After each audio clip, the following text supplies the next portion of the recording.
जय हिंद प्यारे साथियों। आप लोग अपने परिवार ड्रीम एकेडमी प्रतापगढ़ के बारे में जुड़ चुके हैं। प्यारे साथियों, आज हम एक महत्वपूर्ण टॉपिक चर्चा करेंगे। प्यारे साथियों, एससीओ 19वीं एससीओ परिषद की बैठक हुई। परिषद की बैठक, इस बारे में हम डिस्कस करने वाले हैं। प्यारे साथियों, देखेंगे यहाँ पे कौन कौन से महत्वपूर्ण प्रश्न आपके एग्जाम पे बनते हैं। आप जानते हैं प्यारे साथी, हम डेली उसी टॉपिक पर चर्चा करते हैं जो पिछले दिन न्यूज़ में काफ़ी ज़्यादा चर्चा में रहा, और उस न्यूज़ से कौन कौन से महत्वपूर्ण प्रश्न आपके एग्जाम में बनते हैं उसके बारे में ही डिस्कस करते हैं। तो उसी संदर्भ में आज हमारा टॉपिक जो होगा 19वीं एससीओ की बैठक। ये इम्पोर्टेंट टॉपिक होगा, यानी संघाई सहयोग संगठन के बारे में हम चर्चा करेंगे। यहाँ पे देखेंगे आपके एग्जाम में निश्चित ही एक प्रश्न बनेगा। आगामी एसएससी जीडी की परीक्षा, किसी भी एसएससी के एग्जाम के लिए रेलवे की आरपीएफ की वैकेंसी आने वाली है, ऐसी यूपीपी का एग्जाम होने वाला है। इन सभी टॉपिकों के लिए बहुत ही महत्वपूर्ण टॉपिक होगा, तो डेली यही पर हम चर्चा करेंगे। हम बात करेंगे अगर एससीओ के फुल फॉर्म यानी पूरे नाम की बात की जाए, इसको क्या कहते हैं, तो इसको हम प्यारे साथियों संघाई सहयोग संगठन कहते हैं। क्या कहेंगे? संघाई सहयोग संगठन। इम्पॉर्टेंट है प्यारे साथियों, आप इसको भी याद रखिएंगे। क्या होगा? संघाई सहयोग संगठन। इसका जो मुख्यालय पड़ता है तो बीजिंग में होता है। इम्पॉर्टेंट है। मुख्यालय कहाँ पे होगा? मुख्यालय होगा प्यारे साथियों बीजिंग में होगा। प्यारे साथियों, अगर हम बात करें इसकी स्थापना की, इसकी स्थापना से भी एक महत्वपूर्ण प्रश्न बनेगा। अगर इसकी स्थापना की बात करें तो 1996 में इसकी स्थापना होती है। इसकी स्थापना कब होती है? 1996 में होती है। पहले इसका जो नाम प्यारे साथियों संघाई, इसका पहले नाम क्या हुआ करता था?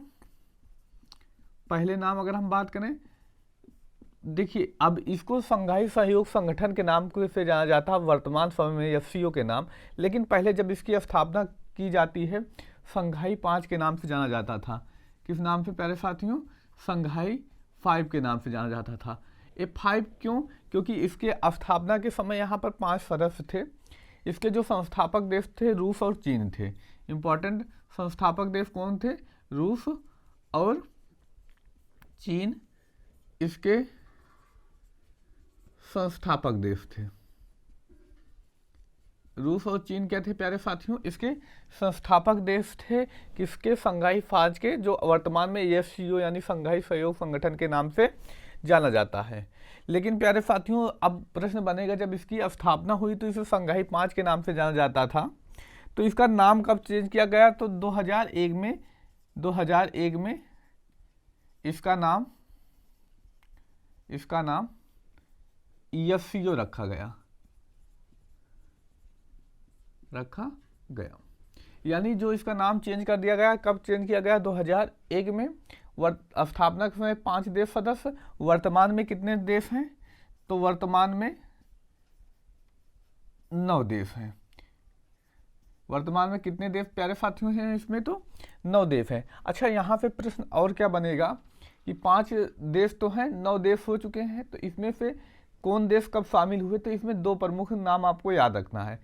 एक तो भारत का, एक अभी हाल ही में जो जुड़ा उसका। प्यारे साथियों अगर हम बात करें भारत और इसके साथ साथ पाकिस्तान साथ जुड़ते हैं। भारत और पाकिस्तान दोनों एक ही वर्ष। भारत और पाक के बारे में हम बात करें, पाकिस्तान के बारे में प्यारे साथियों, भारत और पाकिस्तान कब जुड़ते हैं? तो इसके साथ भारत और पाकिस्तान 2017 में जुड़ते हैं। कब प्यारे साथियों? तो 2017 में। अभी हाल ही में कौन जुड़ा? तो हाल ही में प्यारे साथियों अगर हम बात करेंगे तो 2023 में इसके साथ ईरान जुड़ा। 2023 में कौन प्यारे साथियों? ईरान। अगर पूछा जाए नवीनतम मेंबर कौन सा है, नवीनतम सदस्य, तो नवीनतम सदस्य जो है हमारा प्यारे साथियों ईरान है, जो अभी पिछले ही वर्ष 2023 में जुड़ा। तो ये भी एक इम्पोर्टेंट प्रश्न बनेगा। अच्छा, अभी किस नंबर की हुई? तो 19वीं एससीओ परिषद की बैठक ही हुई। तो जो पूछा जा सकता है प्यारे साथियों, जो 19वीं बैठक हुई इसकी अध्यक्षता किसने की थी? तो 19वीं की अध्यक्षता अध्यक्षता कजाकिस्तान ने की।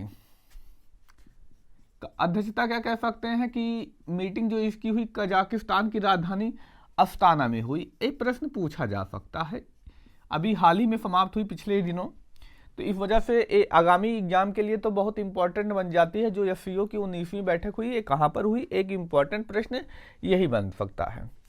अगर 2023 में की बात करें, होस्ट देश कौन सा था, 2023 में होस्ट किसने किया, तो ये मीटिंग कहाँ पर होती है, नई दिल्ली में होती है, इंपॉर्टेंट।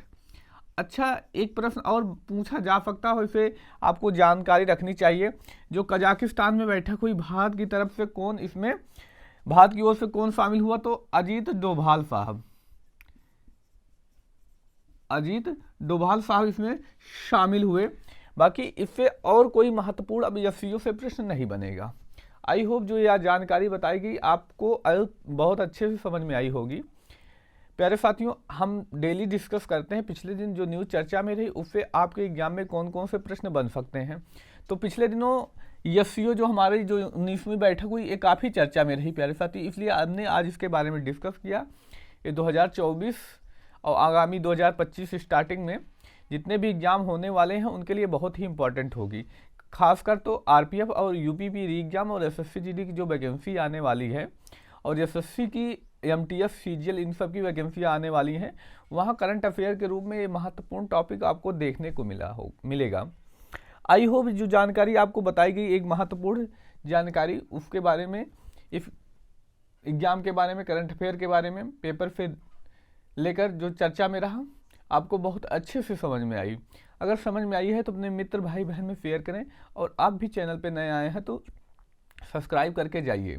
क्योंकि देखेंगे प्यारे साथियों, अगर हम पिछले 28 दिन की बात करें, मात्र 10% लोग ऐसे हैं जो वीडियो देख रहे हैं और सब्सक्राइब कर रहे हैं। 90% वीडियो तो देख रहे हैं लेकिन सब्सक्राइब नहीं कर सकते। ये बहुत बड़ा आंकड़ा होता है, 90% वीडियो देखकर सब्सक्राइब नहीं करते। मेहनत इतनी, क्योंकि एक न्यूज़ बनाने, न्यूज़ से एनालिसिस करते हुए आपके पास करंट अफेयर लाना एक अपने आप में बहुत बड़ा टास्क होता है, बहुत मेहनत लगती है। आपको लगता होगा 5-10 मिनट, लेकिन हमें इसको बनाने में कम से कम 40 से 45 मिनट का समय लगता है, यही इतना टॉपिक कवर करने में। न्यूज़ पढ़िए, उससे रिलेटेड क्या प्रश्न बनेंगे, किसके बाद क्या बोलना है, बहुत ही इंपॉर्टेंट होता है। इस वजह से बहुत ही इंपॉर्टेंट है। आपको समझ में आई ही जानकारी तो आप चैनल को जरूर सब्सक्राइब कीजिएगा। अब बाकी स्क्रीनशॉट लेना चाहे ले सकते हैं। हम मिलेंगे अब अगली क्लास में। धन्यवाद, जय हिंद।